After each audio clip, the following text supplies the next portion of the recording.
गुर्वे गौरचन्द्राय राधिकाय तदालये कृष्णाय कृष्णभक्ताय तद्भक्ताय नमो नमः।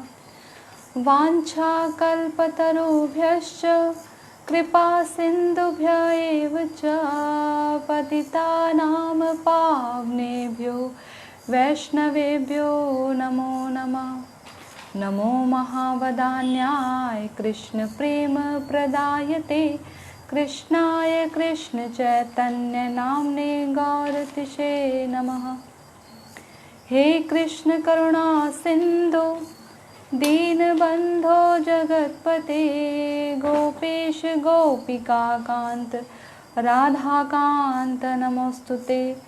तप्त कांचन गौरांगी राधे वृंदावनेश्वरी वृषभानुसुते देवी प्रणमामि हरिप्रिये। भक्त्या विहीनापराधलक्षये क्षिप्तश्च कामादितरङ्गमध्ये कृपामयि त्वं शरणं प्रपन्ना वृंदे नमस्ते चरणारविन्दम्। जय श्री कृष्ण चैतन्य प्रभु नित्यानंद श्री अद्वैत गदाधर श्रीवासादि गौर भक्त वृंद।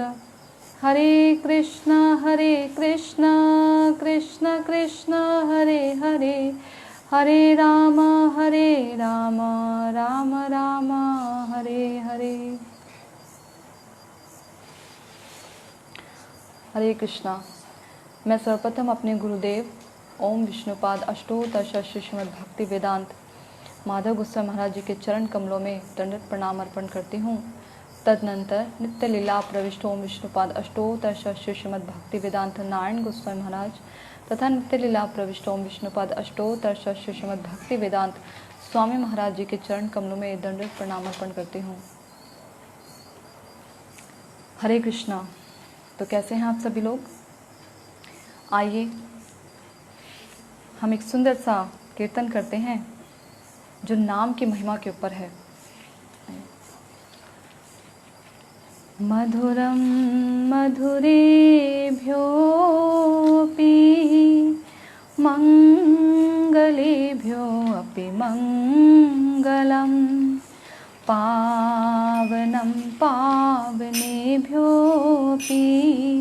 हरे नामेव केवलम्। मधुरं मधुरेभ्योऽपि मंगलेभ्योऽपि मंगलम् पावनं पावनेभ्योऽपि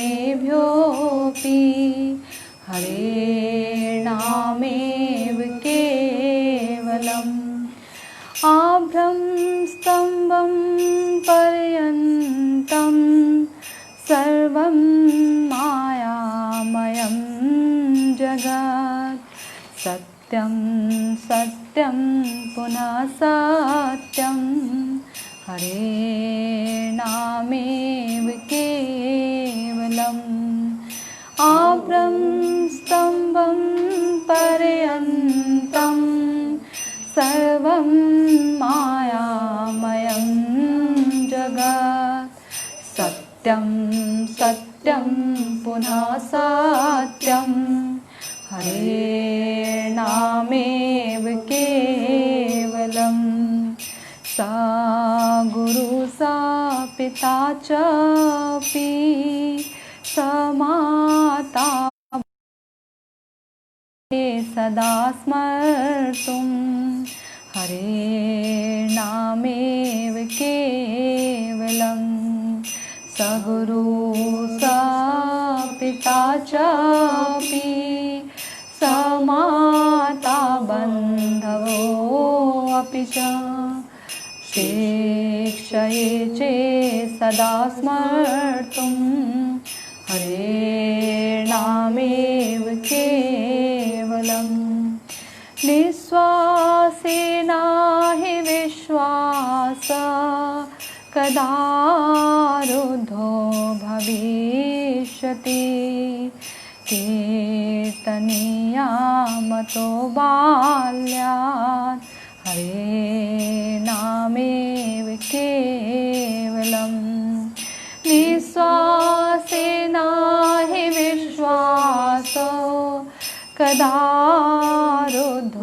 भविष्यति कीर्तनीया मतो बाल्यात् हरेर्नामेव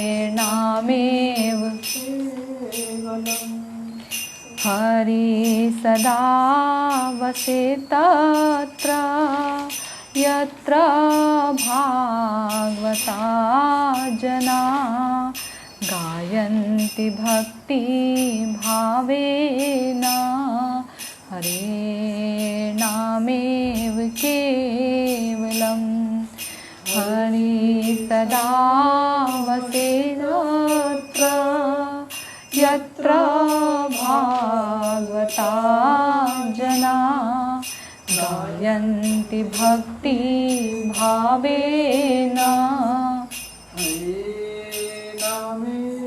केवलम्।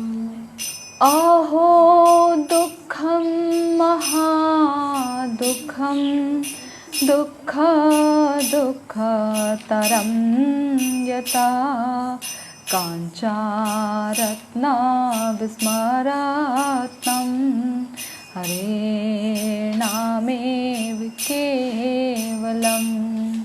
अहो दुःखमहादुःखं दुःखतरं यथा काञ्चरत्नविस्मरात्तं हरेर्नामेव केवलम्। दीयतां दीयतां कर्णो नियतां नियतां वाचा गीयतां गीयतां नित्यं हरेर्नामेव केवलम्। दीयतां दीयतां कर्णो नियतां नियतां वाचा गीयतां गीयतां नित्यं हरेर्नामेव केवलम्।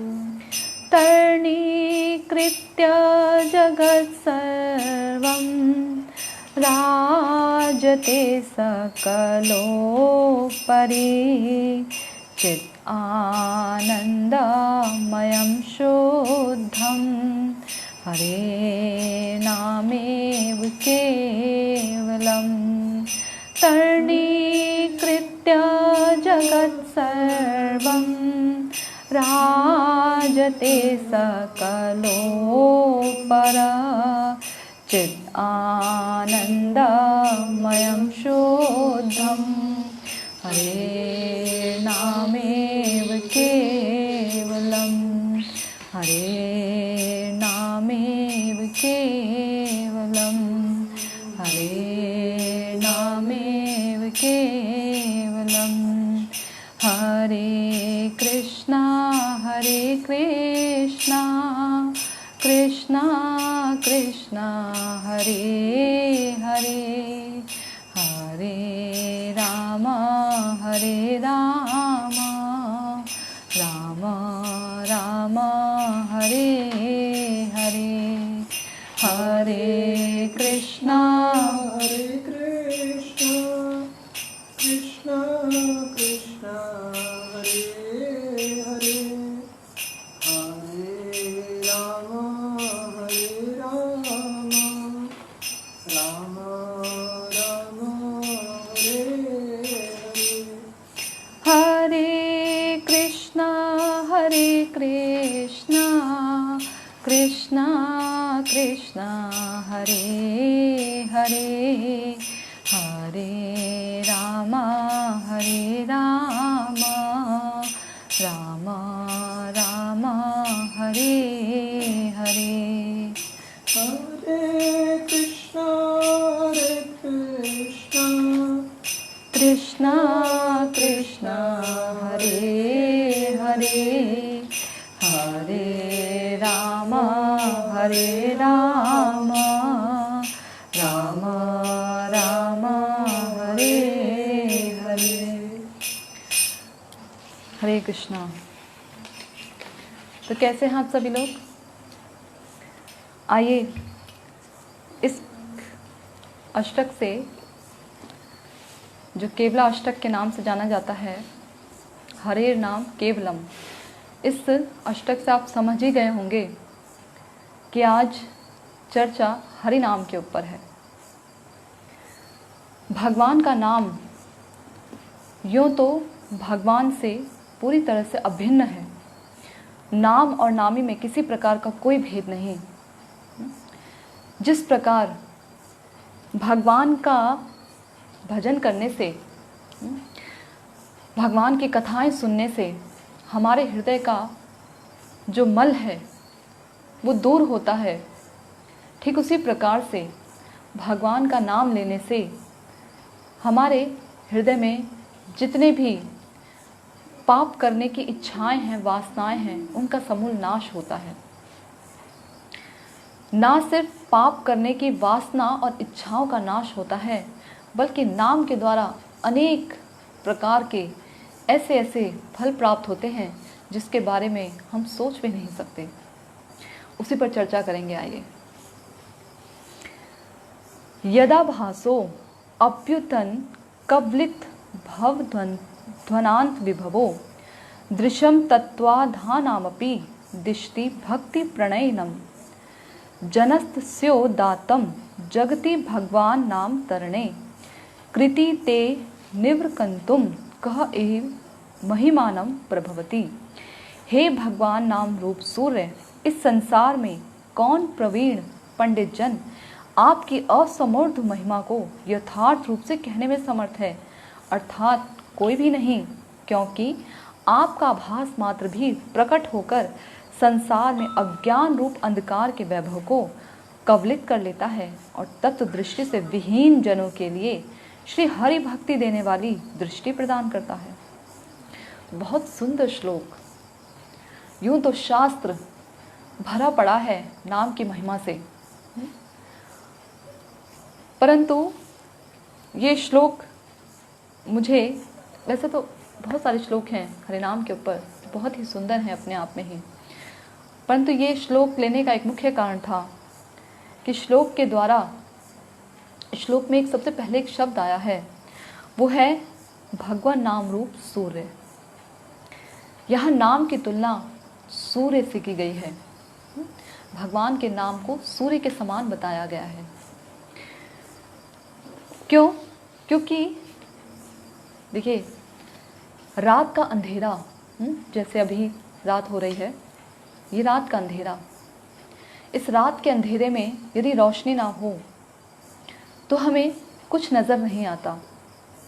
अंधकारमय ब्रह्मांड, इसमें सूर्य का प्रकाश ना हो तो इसमें कुछ नज़र नहीं आता। देखने के लिए आंखें होने के बावजूद भी देख नहीं सकते, क्योंकि नज़र कुछ नहीं आएगा, अंधेरा है। आँख हैं, आँखों में दृष्टि भी है, शक्ति भी है, ये आँखें देख सकती हैं, परंतु उसके बाद भी कुछ नज़र नहीं आएगा। क्यों? क्योंकि प्रकाश नहीं है, प्रकाश नहीं है। तो जिस प्रकार इस रात्रि के अंधेरे में हमें कुछ नज़र नहीं आता, ठीक इसी प्रकार से जब हमारे हृदय में नाम अपराध, यानी अपराधों की गिनती अत्यधिक होती है, अपराध युक्त होकर जब हम हरिनाम करते हैं तो हमें ठीक उसी प्रकार से इस नाम की महिमा समझ में नहीं आती। इसी प्रकार से जिस प्रकार हमें रात्रि के समय वस्तुएं नजर नहीं आती। तो ये जो नाम की महिमा है, ये कुछ कुछ नजर आने लगती है तब जब नामाभास की स्थिति में एक जीव पहुंचता है। जिस प्रकार से सूर्य अभी उदित नहीं हुआ, जब ब्रह्म मुहूर्त का समय होता है उससे कुछ समय बाद सूर्य उदय, जब सूर्य पूरे उदय हो जाता है मंडल पर, आकाश मंडल पर, तो उस समय उसके उदित होने से कुछ घंटों पूर्व एक प्रकाश होता है, यानी एक हल्का उजाला होता है। हाँ? अब इसमें हमें वस्तुएं कुछ कुछ नज़र आने लगती हैं।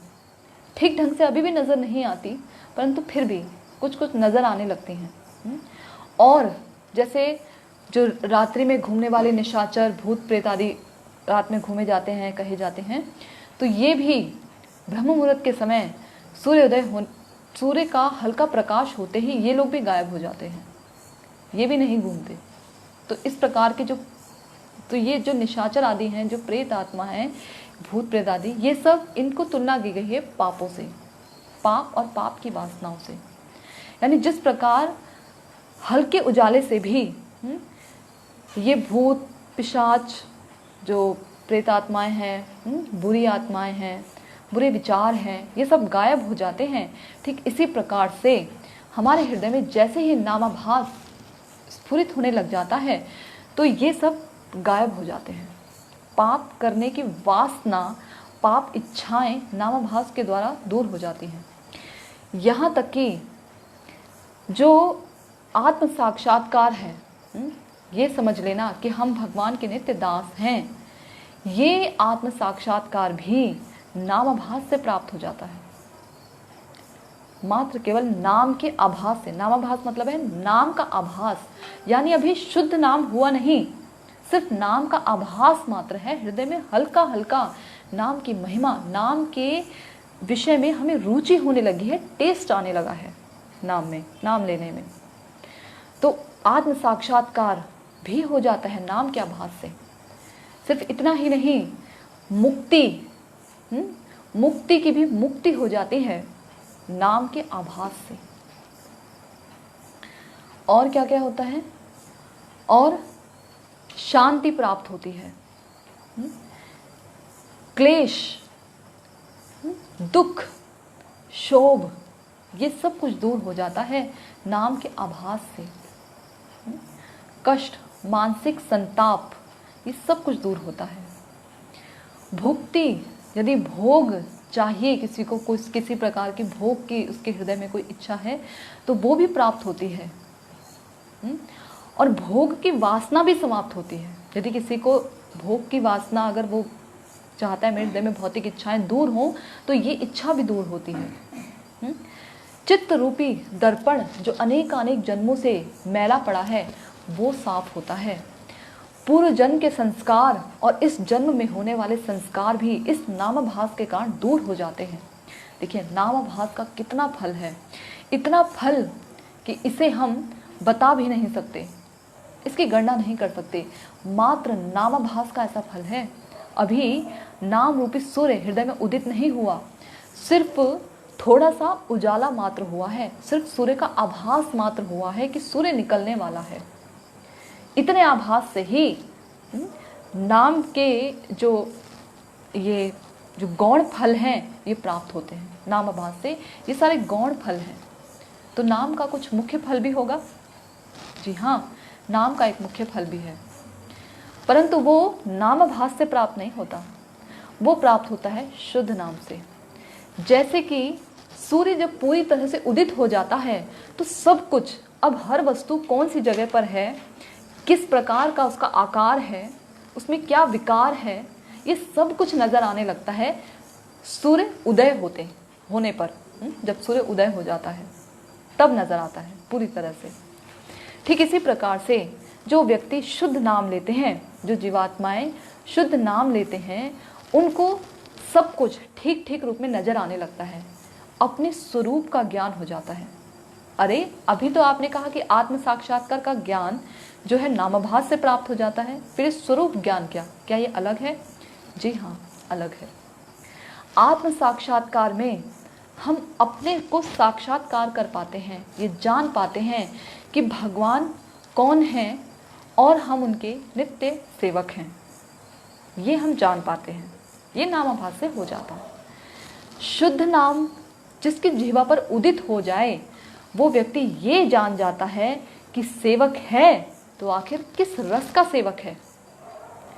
क्या वो भगवान के जो पांच रस में भगवान की सेवा की जाती है, 5 रसों की, ये 5 मुख्य रस हैं। इसके अलावा भी और भी रस हैं जो गौण रस के अंदर आते हैं, रौद्र, हास्य, विभत्स, ये सब रस हैं।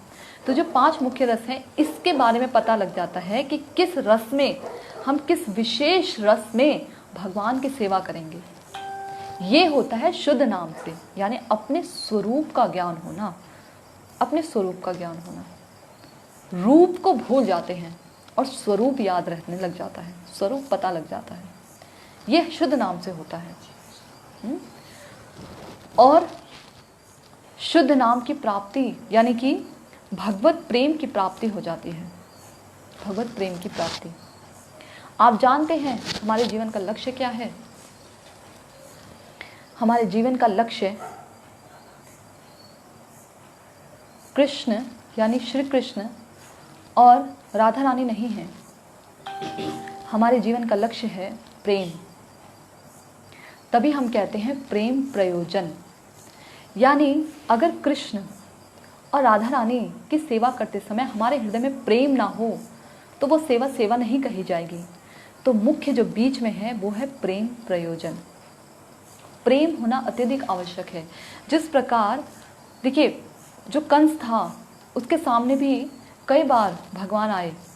कई बार क्या, एक बार आने में वो तो चला गया था, एक ही बार आए थे, उसी समय चले गए।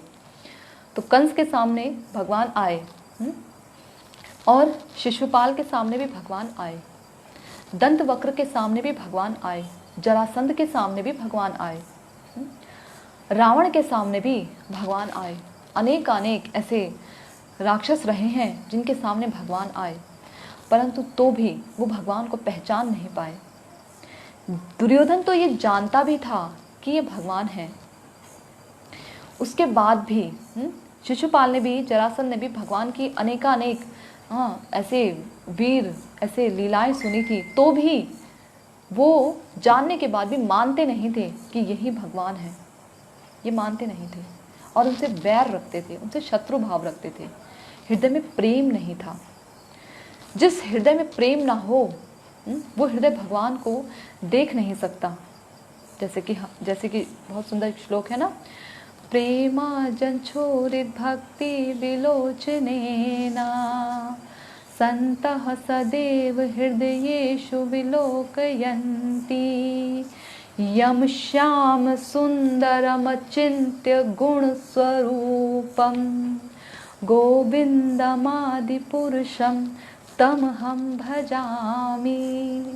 है ना, प्रेम रूपी अंजन इन आँखों में लगा हो तो नजर आते हैं किसके हृदय में? संतों के। जिसके हृदय में प्रेम रूपी, देखिए, जिसके हृदय में ममता होगी उसे ही कहा जाएगा माँ। ममता युक्त हृदय को ही माँ कहा जाता है। ममता युक्त हृदय के साथ ही स्नेहमयी कोई संबंध बनता है। कहते हैं ना, ये इस पिता ने इसे माँ बनकर पाला, अब इस बच्चे को माँ बनकर पाला। यानी कि माँ जितना प्रेम दे सकती है, ममता युक्त स्नेहमयी प्रेम, उसी प्रकार का प्रेम एक पिता ने दिया।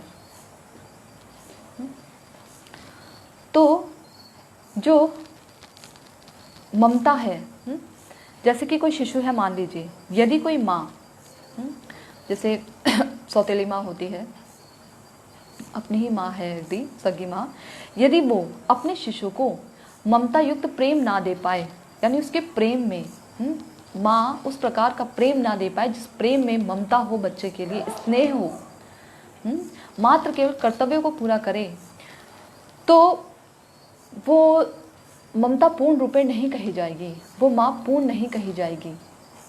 ठीक इसी प्रकार से जिस सेवा में प्रेम ना हो, जिस व्यक्ति के हृदय में प्रेम ना हो, भजन करने के बाद भी उसको संत की जो है स्थान नहीं दे सकते, संत का स्थान नहीं दे सकते उसे, है ना, जिसके हृदय में प्रेम पूर्ण भक्ति नहीं है। जैसे कि ब्रह्मवादी भी हैं, मायावादी भी हैं, ये भी नाम लेते हैं, परंतु तो भी इन्हें ये नहीं कहा जा सकता कि इन्हें संत यानी भगवान का पूर्ण रूपेण भक्त के रूप में इन्हें वो स्थान नहीं दिया जा सकता। तो जिस संत के हृदय में, उसी संत के हृदय में भगवान स्फुरित होते हैं जिसके आंखों पर प्रेम रूपी अंजन लगा हो। और कौन सा रूप वो अपने हृदय में देते हैं। यम श्याम सुंदर, श्याम सुंदर रूप देखते हैं, जो कि अचिंत्य यानी हमारे चिंतन से परे उनके गुण हैं, उनका रूप है, उनका स्वरूप है, ये देखते हैं संत अपने हृदय में।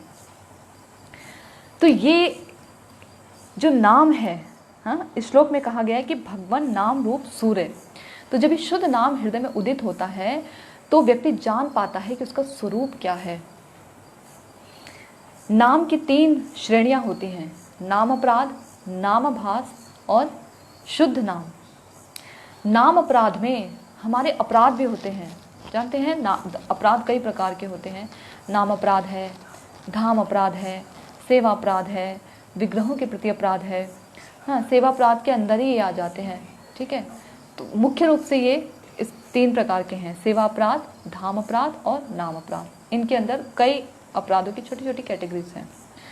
तो ये नाम अपराध है। नाम अपराध में ना तो हमें अपने स्वरूप का ज्ञान होता है, ना तो भगवान से हमारा क्या संबंध है इसका हमें ज्ञान होता है, और ना ही हमारे अपराध समाप्त होते हैं। एज इट इज होता है सब कुछ। जब नाम आभास यानी नाम का कुछ कुछ आभास होने लग जाता है, नाम में थोड़ी थोड़ी रुचि हृदय में उदित होने लग जाती है, तो उस समय क्या होता है कि संबंध ज्ञान हुआ नहीं, परंतु अपराध समाप्त हो गए।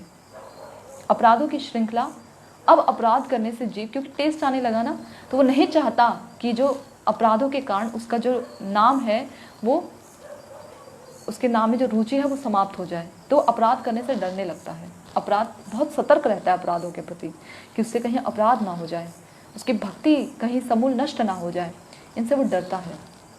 और बहुत सतर्कता के साथ बंदो मुई सावधान मते, सावधानी के साथ भजन करता है। तो उसके बाद शुद्ध नाम, बहुत मुश्किल से सेवा, जिसकी जो सेवा उन्मुखी होते हैं, ऐसी जीवात्माओं की ही जिह्वा पर यह शुद्ध नाम उदित होता है। इस शुद्ध नाम में व्यक्ति को अपने स्वरूप का ज्ञान तो हो ही जाता है, भगवान से अपने संबंध का ज्ञान तो हो ही जाता है, और साथ ही साथ उसके किसी प्रकार का कोई अपराध, कोई पाप करने की वासना, इच्छा, ये तो जो नामाभास से होते हैं, ये सब कुछ समाप्त हो जाता है, सब कुछ समाप्त हो जाता है। तो ये है भगवान नाम रूप सूर्य। अब आगे है, इस संसार में कौन प्रवीण पंडित जन आपकी असमूर्ध महिमा को यथार्थ रूप से कहने में समर्थ है। ये रूप गोस्वामी जी ने ये श्लोक लिखा हुआ है, और रूप गोस्वामी जी कह रहे हैं कि इस संसार में कौन ऐसा प्रवीण, जो हर सब्जेक्ट में, हर विषय में निपुण है, बहुत पंडित जन है, बहुत ज्ञानी है, तो भी वो आपकी असमर्थ यानी जिसके समान ना तो कोई हो, ना जिससे कोई ऊपर हो, ना जिसके कोई बराबर ही हो, जो भी हो सब उसके नीचे हैं। तो असमर्थ महिमा को यथार्थ रूप में कहने में कौन समर्थ है, यानी कोई नहीं जान सकता इस नाम की महिमा को। ऐसी नाम की महिमा है, ब्रह्मा तक भी भगवान के नाम की महिमा को नहीं जान सकते। शिवजी जी कहते हैं, शिवजी जी के पास 1,00,000 श्लोकों की भागवतम थी। वो 1,00,000 श्लोकों की भागवतम को बांट देते हैं, और कैसे बांटते हैं, 33,000 करके उन्हें बांट देते हैं। 99,000 जो श्लोक हैं उस भागवतम के बांट देते हैं सबके उद्धार के लिए। अब 99,000 में से भी, अब 99,000 बांट दिए, अब 1,000 रहा, उसमें से 333 इन श्लोकों को बांट देते हैं। उस जो एक श्लोक है उसमें से ये 333 जो अक्षर हैं उसको बांट देते हैं। 333 में से भी कितने शब्द रहे, एक रहा, एक श्लोक। अब उसमें से एक श्लोक में 4 चरण होते हैं, उन 4 चरण में से जो है एक चरण फिर से बांट देते हैं। अब उसमें से एक चरण बचा। एक चरण में 8 अक्षर होते हैं, 8 अक्षर। अब वो क्या करते हैं, 2 अक्षर सब जगह बांट देते हैं। अब कितने अक्षर रह गए? 2। ये 2 अक्षर वो अपने पास रखते हैं। जानते हैं 2 अक्षर कौन थे? राम। राम ये 2 अक्षर थे जिन्हें वो कहते हैं ये मैं किसी को नहीं दूंगा। देखिए, शिवजी जी नाम की महिमा इस प्रकार से गाते हैं, और नारद जी तो अपनी वीणा में सब समय नाम की महिमा को गाते हैं। बेरोक टोक नाम की महिमा को वीणा लिए हुए नारायण नारायण कहते हुए पुकारते हैं। ये नाम की महिमा ऐसी है कि अजामिल, जिसने, जो ब्राह्मण कुल में पैदा होने के बाद भी जिसने ऐसा कोई कर्म नहीं किया था जो ब्राह्मण युक्त हो, जितने भी पाप कर्म थे सारे के सारे अजामिल ने सभी तरह के पाप कर्म किए थे, परंतु तो भी इस नाम की महिमा के द्वारा, इस नारायण नाम से उसको भगवान का धाम प्राप्त हो गया। जब यम के दूत उसे लेने आए थे तो उस समय उन्हें देखकर भयवश उसने भगवान का नाम पुकारा। अब मतलब पुकारा तो अपने पुत्र का नाम था, परंतु क्योंकि पुत्र का नाम भगवान के नाम पर रखा था तो उसने नारायण नाम पुकारा, और उसे सुनते ही जो भगवान के दूत थे वो आ गए, उनके पार्षदगण। दोनों में वार्ताएं हुई, और वार्ता सुनकर अजामिल का जो हृदय है वो स्वच्छ हो गया। उसने कहा, जब मैंने अपने पुत्र के नाम के संकेत द्वारा भगवान का नाम लिया तो मुझे यम के दूतों से मुक्ति मिल गई, यमराज से, नरक से मुक्ति मिल गई। यदि मैं श्रद्धा युक्त होकर भगवान का नाम लूं तो फिर मुझे कौन सी गति प्राप्त होगी। ऐसे इस प्रकार अजामिल का उद्धार हुआ। देखिए, नाम की क्या महिमा है कि जो ये देवहूति जी हैं वो कहती है कि चांडाल कुल में पैदा हुआ व्यक्ति भी, जो कुत्ता खाने वाले जो व्यक्ति हैं, ऐसे परिवार में जो पैदा हुए होते हैं, ऐसे परिवार में ऐसा व्यक्ति भी यदि आपका नाम लेता है, चांडाल कुल में, कुत्ता खाने वाले व्यक्ति नहीं, कुत्ता खाने वाले परिवार में यदि ऐसा व्यक्ति पैदा हुआ हो, वो अगर आपका नाम लेता है तो उसने जितने भी तप हैं, जितने भी स्नान आदि हैं, जितना भी यज्ञ है, शास्त्र आदि हैं, वो सब कुछ अपने पूरे जन्म में वो कर चुका है, सब कुछ कर चुका है। अब और करने की उसको आवश्यकता नहीं। देखिए, नाम का इतना प्रभाव, ये नाम का इतना प्रभाव है कि स्वयं भगवान भी अपने नाम की महिमा को नहीं बता पाते, औरों की तो बात ही दूर है। यशोदा माता जब दधी मंथन करती थी तब भगवान का नाम लेती थी, गोविंद दामोदर माधवेती। ये गाते हुए भगवान की लीलाओं को चिंतन करती थी, उनका स्मरण करती थी। ये नाम की महिमा। वाल्मीकि जी, देखिए, हम लोग सीधा नाम लेते हैं राम, तो भी हमारे हृदय में नाम के प्रति किसी प्रकार की रुचि जागृत नहीं होती, किसी प्रकार की निष्ठा जागृत नहीं होती। परंतु वाल्मीकि जी ने उल्टा नाम लिया, राम कह नहीं पाए, क्योंकि आजीवन अपने जीवन में बस जीव जंतुओं को मार काट ये सभी किया था, लूटपाट ही की थी। मरा नाम मुंह से निकल रहा था, मरा मरा मरा कहते कहते राम निकलने लग गया उनके मुंह से। ऐसे ही नाम की शक्ति, नाम की महिमा। और हमारे हृदय में किसी प्रकार की निष्ठा नहीं हो पाती। क्यों? क्योंकि हमारे हृदय में इस नाम के प्रति विश्वास नहीं है। नाम और नाभि में हम भेद समझते हैं। मैंने कई जगह पर देखा है, कई लोगों को हरिनाम भी करते हैं और साथ साथ बातें भी होती हैं, सांसारिक बातें, भौतिक बातें। तो नाम का प्रभाव कैसे पड़ेगा? यदि मान लीजिए हम विग्रह सेवा कर रहे हैं और विग्रहों को दीप दिखा रहे हैं, उनकी अन्य प्रकार से सेवा आदि कर रहे हैं, उस समय हम कोई भौतिक वार्तालाप करें तो विग्रह के रूप को हम कैसे देख पाएंगे, कैसे निहार पाएंगे, उसमें अपने मन को कैसे एकाग्र करेंगे? इसी प्रकार से यदि हम नाम ले रहे हैं और यदि हम एकाग्र भाव से नाम को नहीं सुन रहे हैं, नाम के रूप को नहीं देख पा रहे हैं, नाम के गुणों को नहीं समझ पा रहे, तो नाम हम पर कृपा कैसे करेंगे?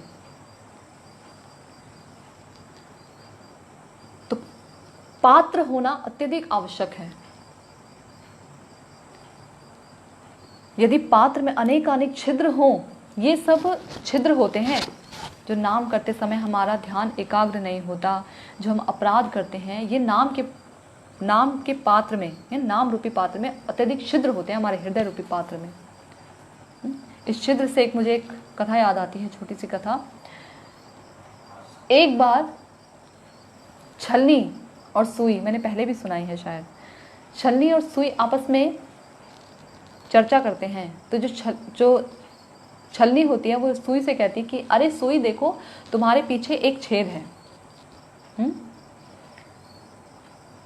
तो वो उसकी ये कहकर, उसके एक अवगुण को देखकर कहती है कि देखो तुम्हारे पीछे एक छिद्र बना हुआ है।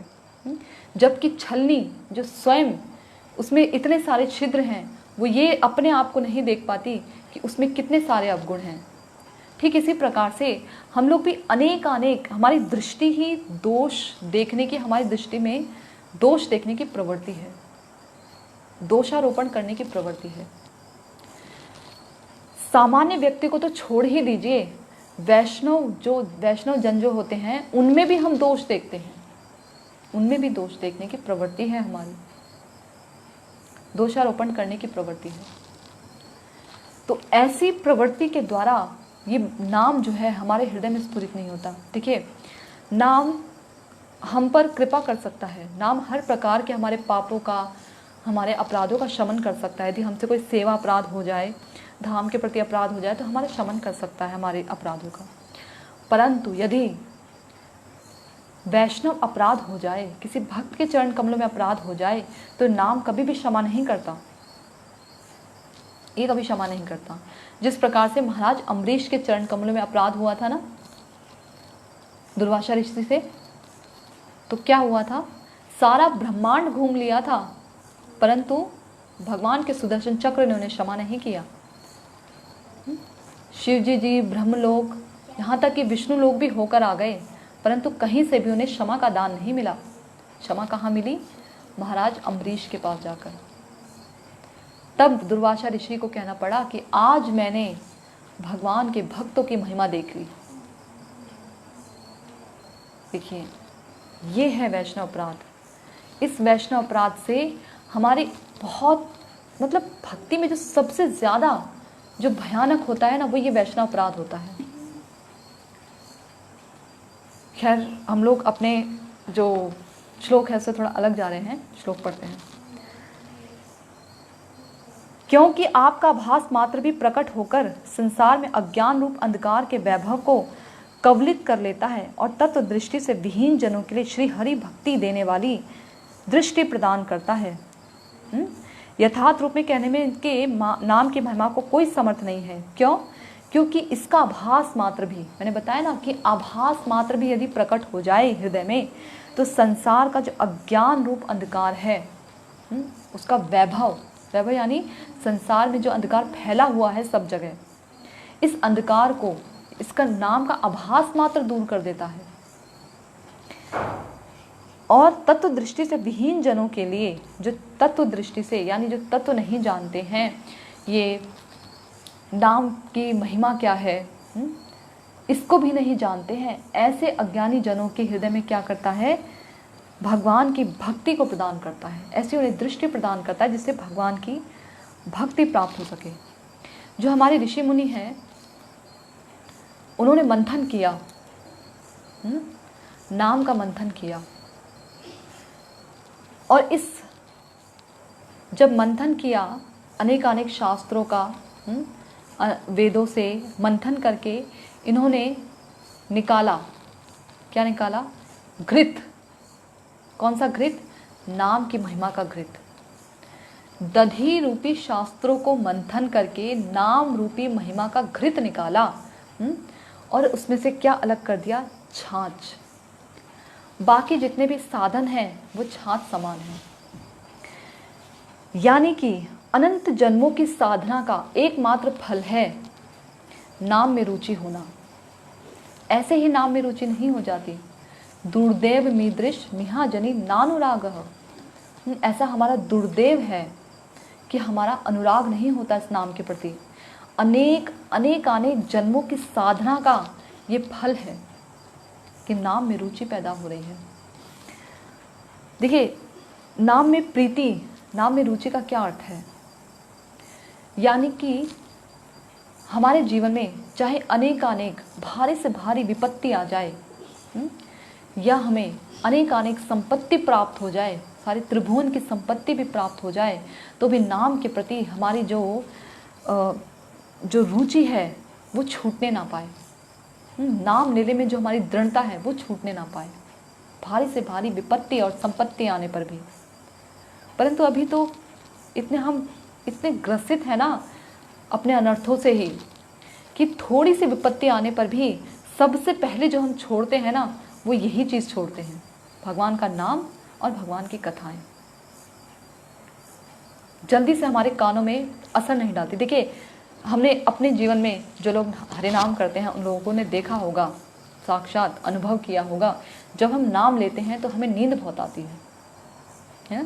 कथाएं सुनते हैं तो नींद बहुत आती है। यदि कथा ऐसी ना चल रही है जिसमें हमें रुचि ना आ रही हो, जो हमें कथा समझ ना आ रही हो, तत्व की दृष्टि से तत्व बताए जा रहे हो, उसमें सिद्धांत हो, उसमें रस उसमें थोड़ा कम हो, ऐसी कथा यदि चल रही हो तो नींद आने लगती है, गायब भी हो जाते हैं। कितने लोग तो उठ कर चले जाते हैं।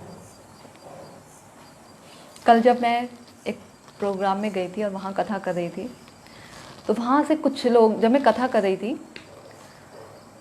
तो कथा शुरू होने पर जो है मैं उन्हें बता रही थी कि भगवान कौन है और तत्व की दृष्टि से समझा रही थी। और मैंने उसमें एक लाइन कही, वो लाइन कही कि देवी देवता सब भगवान के दास हैं, सेवक हैं। और इसके ऊपर मैंने भागवतम का और एक दो श्लोक और लिए।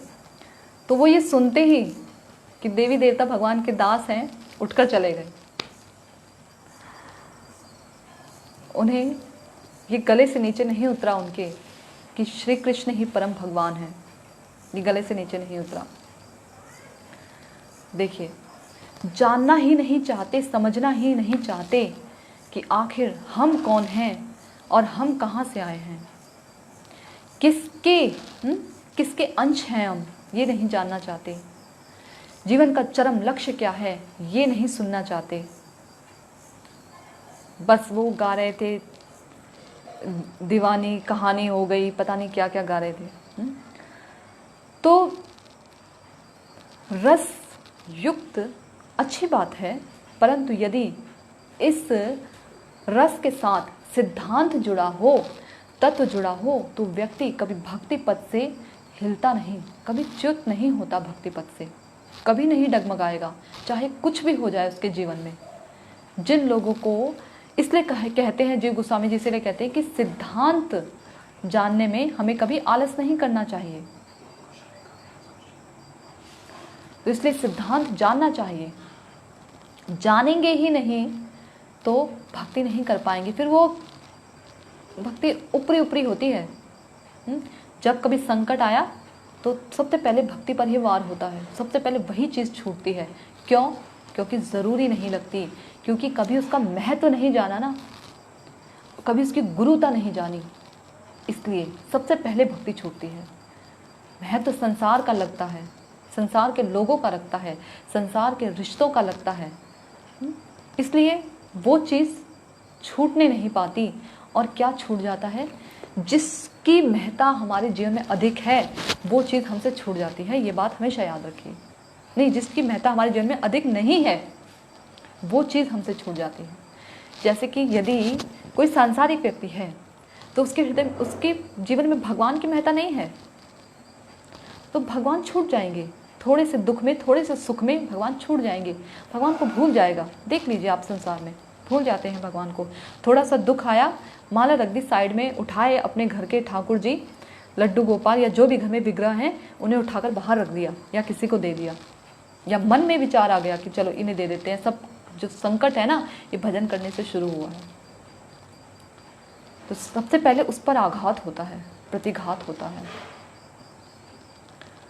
और यदि जिस भक्त के जीवन में भगवान की महत्ता अधिक है, भक्ति की महत्ता अधिक है, उससे सबसे पहले संसार छूटता है। दुख आने पर संसार को छोड़ेगा कि संसार तो है ही दुखालय, भक्ति में और गहरा होता चला जाता है। सुख आने पर ये संसार सुख में भगवान का विस्मरण करा देता है। सुख छोड़ो, सुख ना आने पाए। देखा, तो जिसके हमारे जीवन में महत्ता अधिक होती है वो ही हम पकड़ के रखते हैं, वही चीज़ पकड़ के रखते हैं। इसलिए इस भक्ति की महत्ता को जानेंगे कैसे? जब तक तत्वों को और सिद्धांत के समुद्र में स्नान नहीं करेंगे।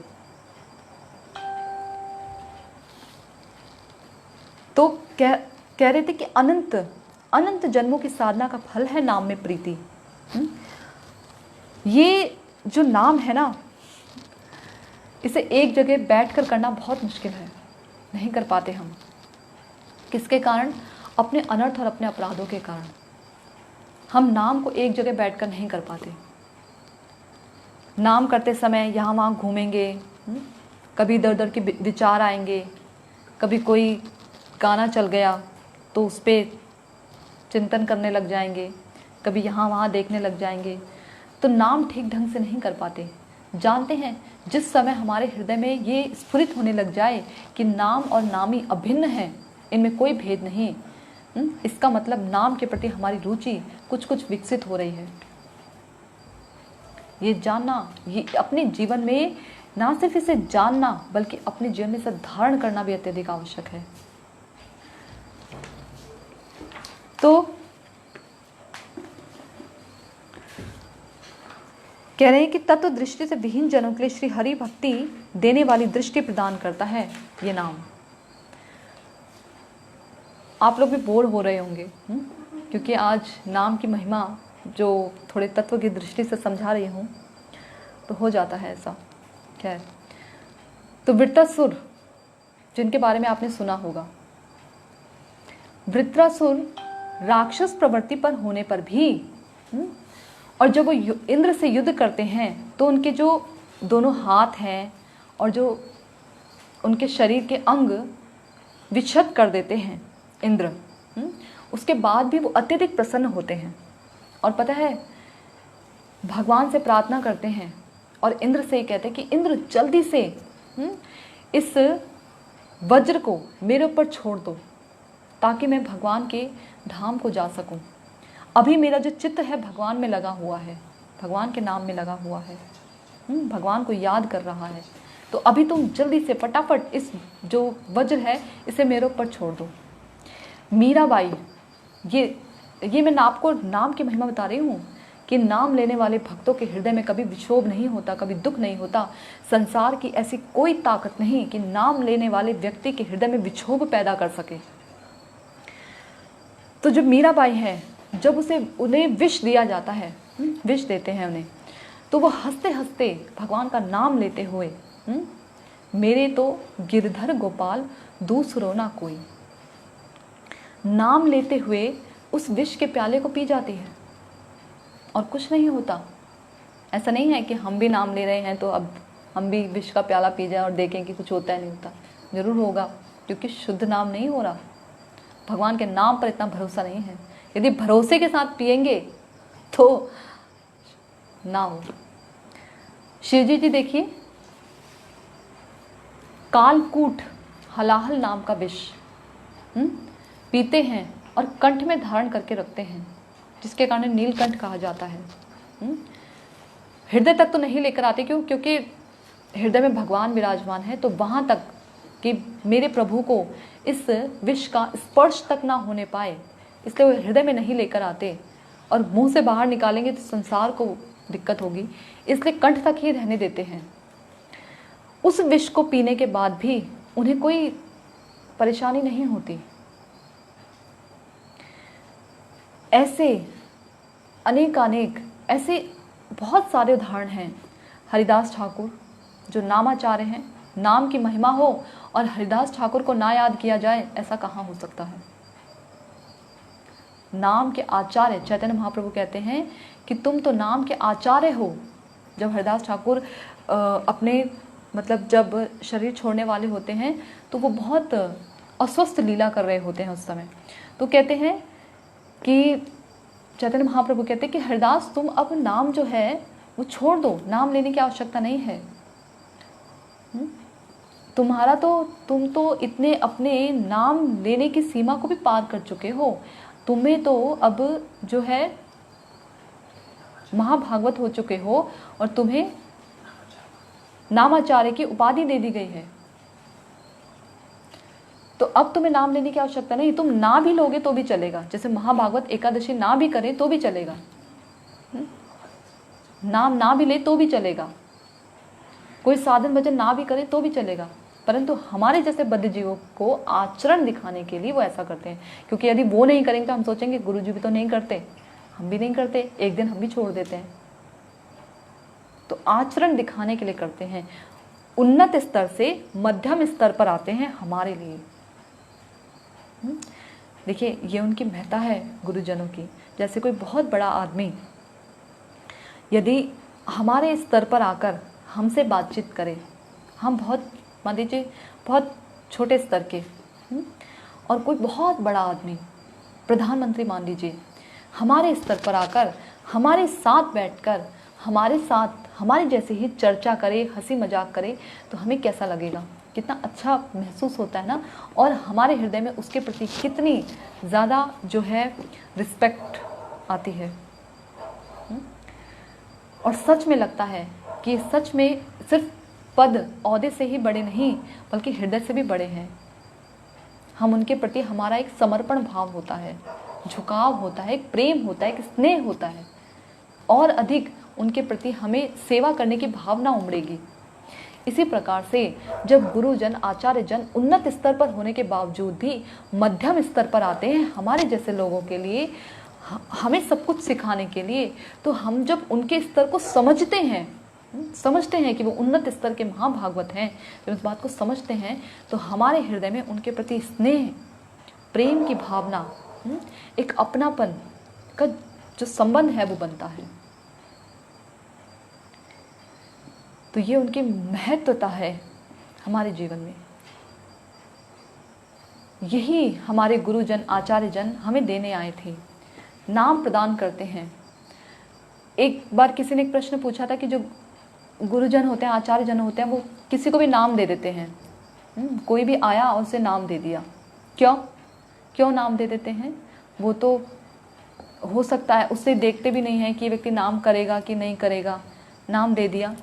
देखिए आचार्य जन नाम इसलिए देते हैं सभी जीवों का उद्धार करने के लिए, क्योंकि यदि वो व्यक्ति मान लीजिए एक बार भी नाम लेता है, नाम माला ले ली उसने और उसे नाम की दीक्षा मिल गई, और यदि वो अपने जीवन में अपने पूरे जीवन पर्यंत भी अगर एक दिन भी ये सोचकर भी अगर नाम लेता कि यार दीक्षा मिली है, चलो नाम ले ले, माला मिली है, गुरुदेव ने दी है, ये सोचकर भी यदि इस बुद्धि से भी वो भगवान का नाम लेता है तो भी उसका वो नाम व्यर्थ नहीं जाता।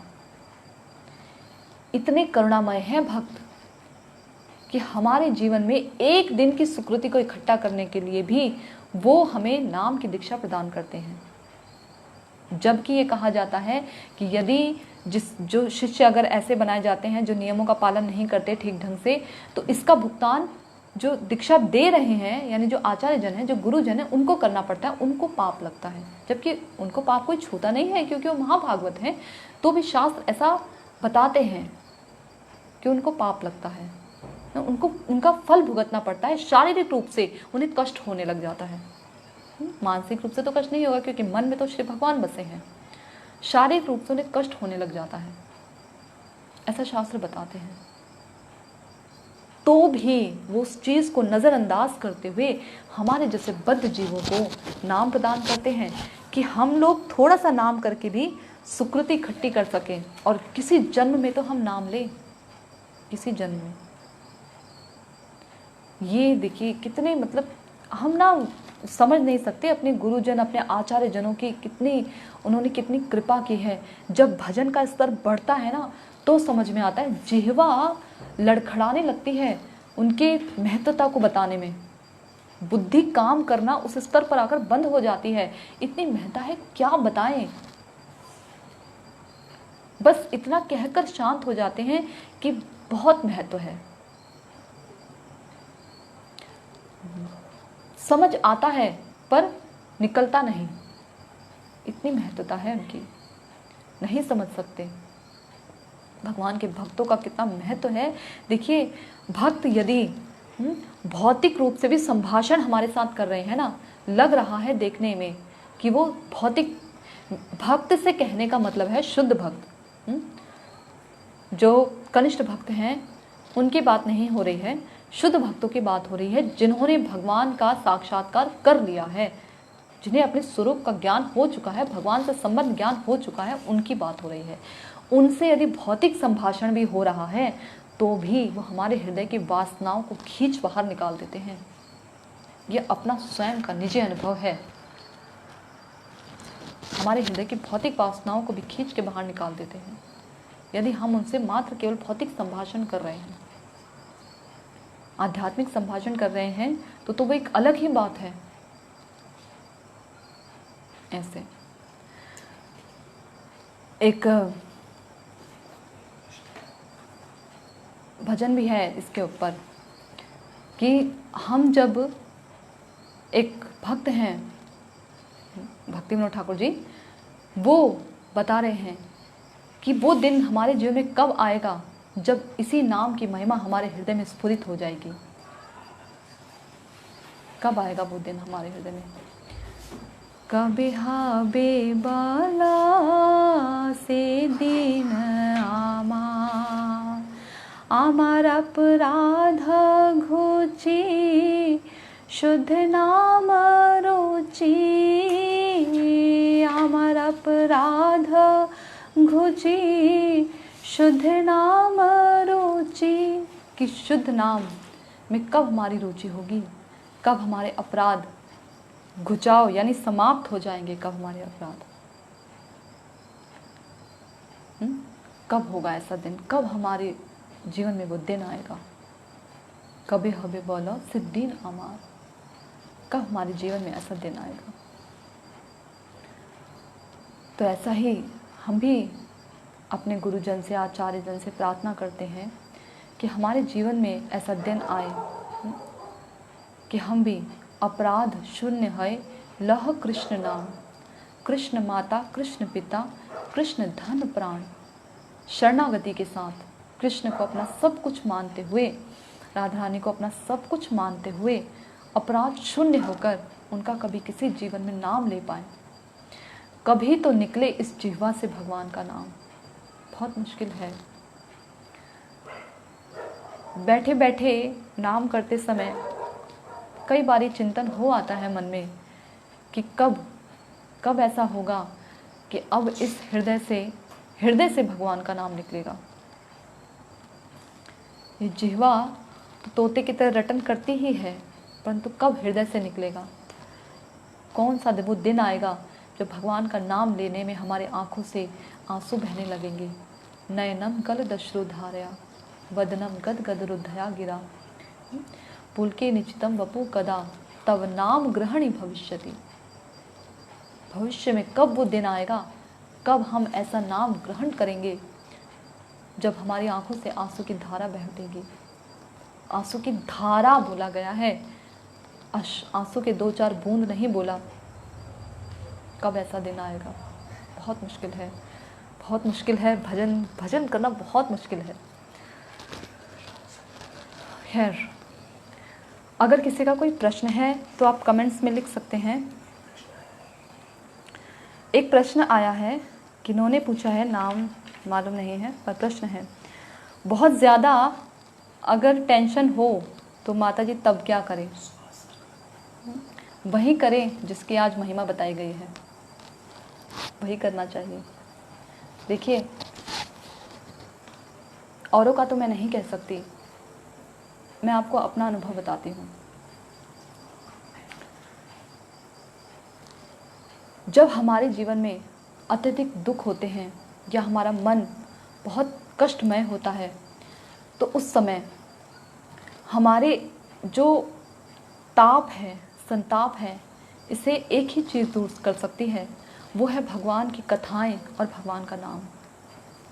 इसके अलावा संसार में ऐसी कोई वस्तु नहीं, कोई ऐसा व्यक्ति नहीं जो हमारी टेंशन को दूर कर पाए।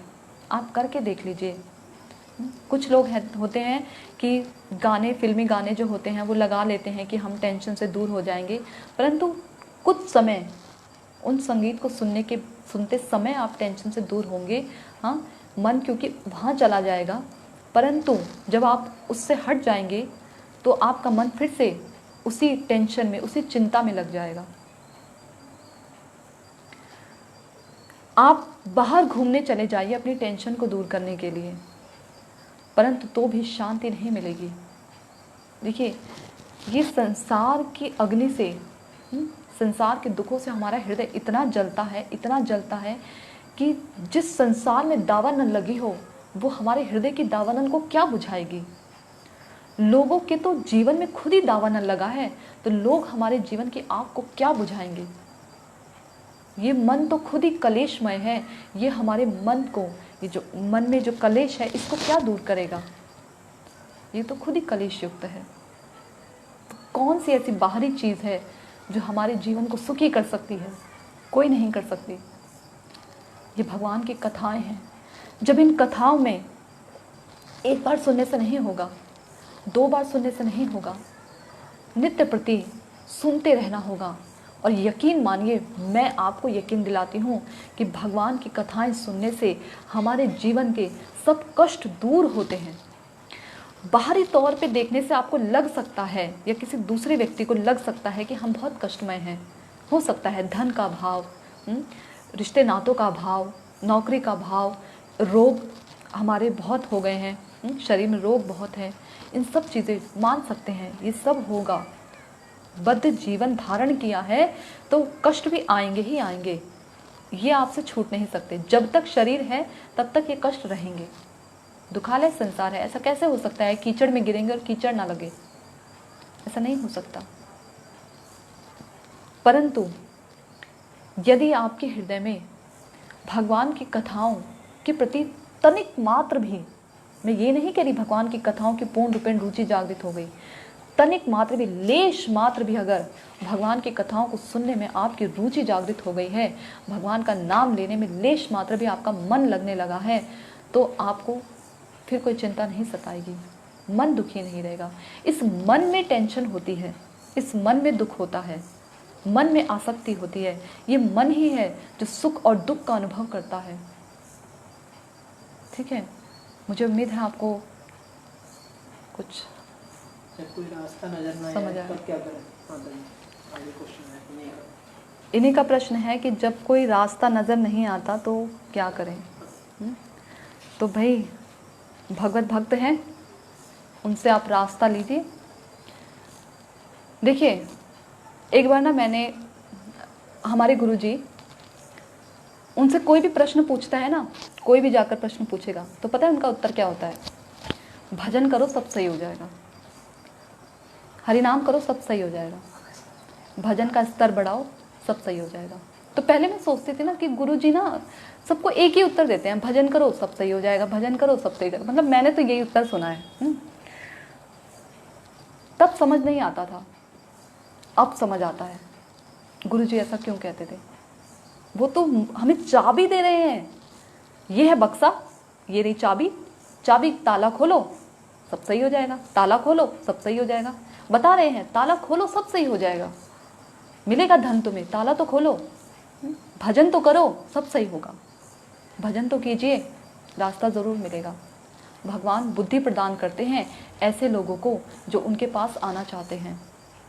मैं नहीं मान सकती जो भगवान का भजन करते हों और भगवान उन्हें बुद्धि प्रदान ना करें। मैं कह रही हूँ ना कि आप एक बार भजन करके तो देखिए, करके तो देखिए, हृदय एक बार उन पर निछावर करके तो देखिए, कैसे नहीं कष्ट दूर होगा। ज़रूर होगा, ज़रूर ज़रूर होगा, करके तो देखिए एक बार।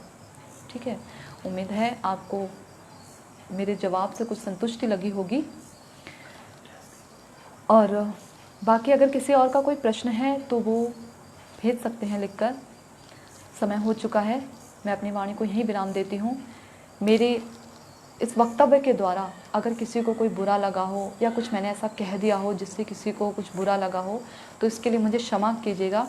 तत्व की दृष्टि से यदि नाम की महिमा कहने में किसी प्रकार का कोई दोष उत्पन्न हो गया हो तो आप मुझे बता सकते हैं, मैं उसको ठीक करने का प्रयास करूँगी। बद्ध जीव हूँ, मुझसे ऐसी गलतियाँ होना स्वाभाविक है। यदि कथा कहते समय, हरि कथा कहते समय कोई बात आपके दिल को छू जाए या कोई बात आपको बहुत अच्छी लगी हो या आप अपने जीवन में किसी बात को उतारना चाहते हो, धारण करना चाहते हो, तो ये सब कुछ मेरे हरि गुरु वैष्णव की ही एकमात्र कृपा है। उन्हीं का आशीर्वाद है, उन्हीं की कृपा की प्राप्ति के लिए मैं भी प्रयास कर रही हूँ और वही सब कुछ देना चाह रही हूँ जिसे मैंने अब तक थोड़ा बहुत भी समझा है, जो वो देने आए हैं। ठीक है। हरे कृष्णा। वांछा कल्पतरुभ्यश्च कृपा सिंधुभ्यश्च पतितानां पावनेभ्यो वैष्णवेभ्यो नमो नमः। श्री गुरुदेव की जय।